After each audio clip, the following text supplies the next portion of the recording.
তোমার কারামাত। মায় ডাক দিয়া কয়, সন্তান তুমি জানো তুমি যখন গর্ভে আসছো সন্তান, তুমি গর্ভের মধ্যে আসার পর আমি মা কোনদিন আমি মা টিভি সিনেমা কোন গুনার কাজের দিকে আমি যাই নাই, বেপরদায় আমি মা কোনদিন চলি নাই, আমি মা কোনদিন নাফরমানির কাজ করি নাই, আমি মা ফজরের নামাজ আমি ওয়াক্ত মতো পড়েছি, জোহরের নামাজও আমি ওয়াক্ত মতো পড়েছি, আসরের নামাজও পড়েছি, মাগরিবও পড়েছি, এশাও পড়েছি, প্রতিদিন চাশতের নামাজও পড়তাম, এশাকের নামাজও পড়তাম, আওয়াবিনের নামাজও পড়তাম। আমি মা প্রতিদিন তাহাজ্জুদের নামাজ পড়তাম, আমি মা প্রতিদিন যায় নামাজে তাহাজ্জুদের যায় নামাজে আল্লাহর কাছে বলতাম, ও মালিক আমার সন্তানটাকে আল্লাহ, আয় আল্লাহ তুমি ওলি বানাইয়া দিও। মায়ের দোয়ায় আল্লাহ তোমারে ওলি বানাইয়া দিয়েছি। একটি গ্লাস পানির ফলে বাইজিদেরই কোলে তুলে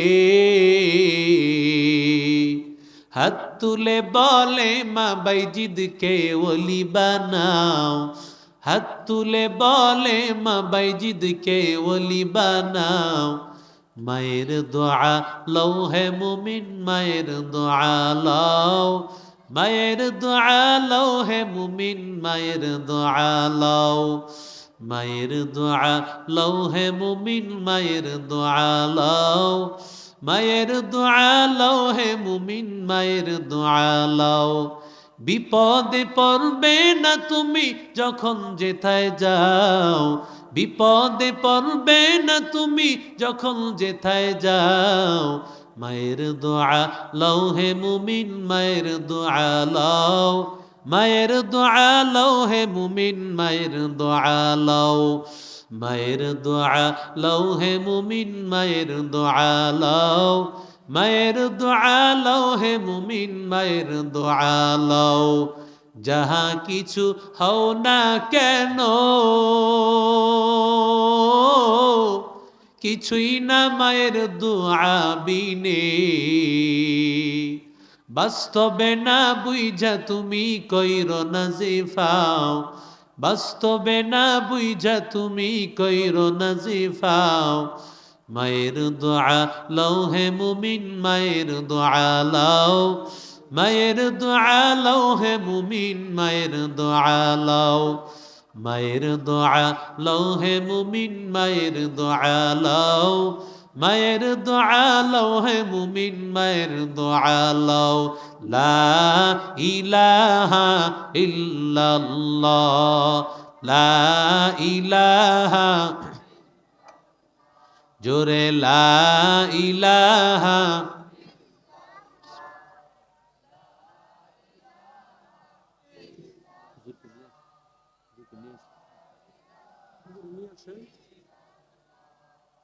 লা ইলাহা,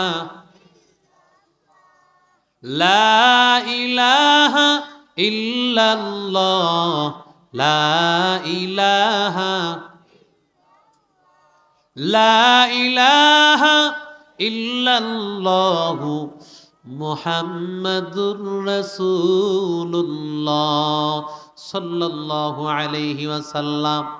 এরে নবীর আশিক উম্মতের দল, এরে আল্লাহর বান্দা, ও পর্দার অন্তরালের মা, আল্লাহর নবী রাহমাতুল লিল আলামিন, আল্লাহর নবী মেরাজ থেকে আসার পর আমার মায়ার নবী রাহমাতুল লিল আলামিন মহিলাদেরকে ডাক দিয়া বলে, ও মহিলাদের দল, বেশি পরিমাণে আমি তোমাদেরকে জাহান্নামী দেখলাম, জাহান্নামী জাহান্নামী।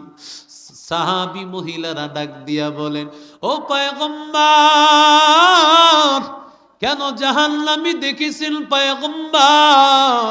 আল্লাহর নবী ডাক দিয়া বলেন, তোমাদের কয়েকটা দোষ আছে। এক নম্বর হলো তুকসিরুল লানা, তোমরা বেশি পরিমাণে তোমরা লানত দাও, কথায় কথায় লানত দাও। তুই মরে যেতে পারস না, কথা কন না কেন? বাচ্চাদেরকে লানত দেয়, মা বাবার দোয়া কোনোদিন ফেরত যায় না, বদদোয়াও কোনোদিন ফেরত যায় না। এরে আল্লাহর বান্দারা, এই লানত দাও। দুই নম্বর তোমাদের একটা দোষ, ওয়া তাকফুরনাল আশিরা, তোমরা স্বামীর নাশুকরি করো, স্বামীর নাশুকরি করো। দীর্ঘদিন পর্যন্ত স্বামী অনেক কিছু করেছে, অনেক কিছু করেছে, সারা জীবন তোমার ভালো আচরণ করেছে। কোনোভাবে যদি স্বামী তোমার সাথে একটু কোনো ধরনের কাপড় আনতে বলছো, কাপড়টা দেয় নাই, একটু 19-20 হয়েছে, কয় তোমার কাছে কিছু চাইয়া আমি পাইলাম না। কথা কন ঠিক না বেঠিক? হুজুর চলে আসছে, হুজুর এনে বসেন, হুজুর চলে আসছেন, আলোচনা করবে। আর কিভাবে বলবো স্বামী, কেউ যদি তোমার কাছে কোনো আমানত রাখে, ওই আমানতটা তুমি ফিরায় দিবা না রেখে দিবা? আল্লাহর বান্দি, এই কথা বলার পরে স্বামী বেচারা বলে, হ্যাঁ অবশ্যই ফিরায় দিব, কারণ আমানত যে চাইছে তার কাছেই তো ফিরায় দিতে হয়।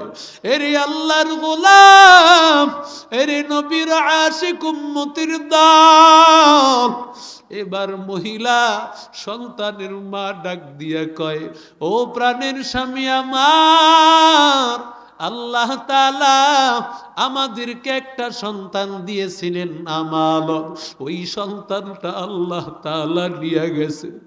এবার স্বামী বেচারা কান্নার আওয়াজ, কোথায় আমার সন্তান? কয় তোমার সন্তান ওই খাটের মধ্যে শুয়ে আছে। স্বামী বেচারা কান্না করতেছেন চোখের পানি দিয়া, বুক বাসায় ফেলছেন। বিবি ডাক দিয়া কয়, স্বামী কেন কান্না করতেছো? আল্লাহ তাআলা বাচ্চা আমানত দিয়েছিলেন, বাচ্চা নিয়েছেন, তুমি এই জন্য বুঝি কান্না করতেছো? স্বামী বেচারা ডাক দিয়া কয়, বিবি এই জন্য আমি কান্না করি না বিবি, আমি এই জন্য কান্না করি, আল্লাহ শুকর, কেমন বিবি আল্লাহ আমারে দান করেছেন, কেমন বিবি আল্লাহ আমারে দিয়েছেন, এমন সবেরা বিবি, এমন ধৈর্য ধারণকারিনী বিবি। বাচ্চা হারাইয়াও সে এই কথাটুকু বলে না বাচ্চা মারা গেছে। এরে আল্লাহর বান্দিরা, ও পর্দার অন্তরালের মাগো, বাচ্চা তোর আমানত, এই বাচ্চাটার প্রতি তোর খেয়াল রাখতে হবে, বাচ্চাটা দিয়া তোর জান্নাত কামাইতে হবে। দিনদারি শিখা, কোরআন শিখা। ছেলেটা হইলেই হাজীপাড়া মাদ্রাসা কাছিয়াছি দিয়া দাও, মেয়েটা হইলে মাহেলা খাতুনে দিয়া দাও, সন্তানের মতো হীরার টুকরা হয়ে যাবে। তোর কি মনে চায় না তোর জানাজার নামাজ তোর সন্তান নিয়ে দাঁড়াইয়া যাক?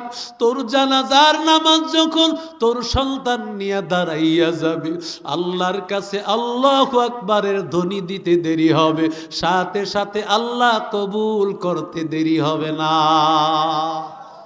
এই জন্য সন্তানগুলো আমানত, এগুলোকে মাদ্রাসায় দিব, দিনদারি শিখাইব। রাজি আছি ইনশাআল্লাহ? আল্লাহ আমাদের কবুল করেন, সকলে বলি আমিন। মুফতি আব্দুল হান্নান সাহেব, আলহামদুলিল্লাহ, হুজুর আসছেন।